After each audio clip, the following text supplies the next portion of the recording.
My typical 6 a.m. routine dealing with two children normally consists of making sure that they wake up at the right time that they're supposed to wake up in the morning, making sure that they shower, comb their hair, brush their teeth, and that a good breakfast is cooked for them.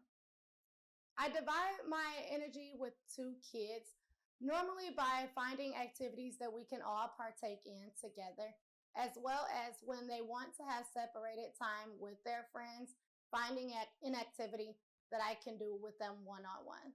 The heaviest moment of exhaustion during my standard day, that normally comes from when I have errands to run and I'm taking care of things while they are in school, alongside with doing pickups, drop offs, preparing dinner, and by the time we normally make it home in the afternoon, that's where the exhaustion comes from.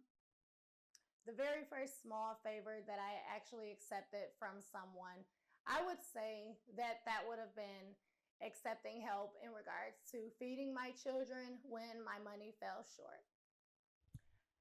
It actually felt great realizing that there were people that wanted to support me as well as my household. Um, it felt great. It's a feeling that I am still getting used to, but just to know that there are people that do not have any expectations in regards to doing so, nor wanting anything in return, that was a great feeling.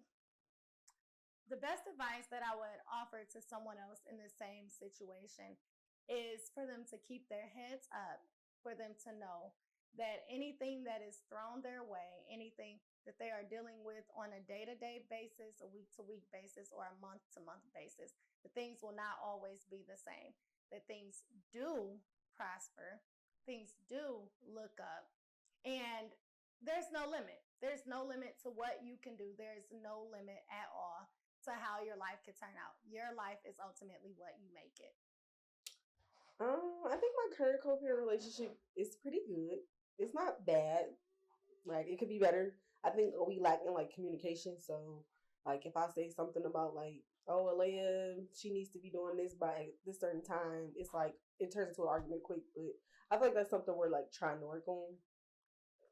Um, I don't think I have a certain co-parenting fight that drains me the most. I think fighting in general just is draining, especially when it comes to your child, when both parties want what's best for the child. So I think it's all just draining when you fight, when you can't just be able to just co-parent correctly. I think my pride made tough situations worse when I'm not able to put my pride aside and just like listen to someone about anything.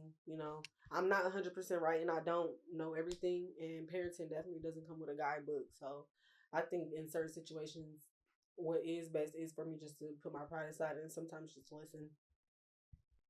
The first boundary I successfully enforced was that this is my child and she's going to be raised how I see fit and what I think is best for her. I think it felt good to request help because for a long time I went without it and I thought I could do it all on my own. But just to be able to just go and get help from my village is amazing to me.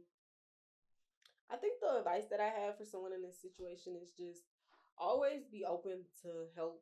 Never just think like you don't have anybody. There's gonna be somebody in your life that will help you, that will be there for you and your child.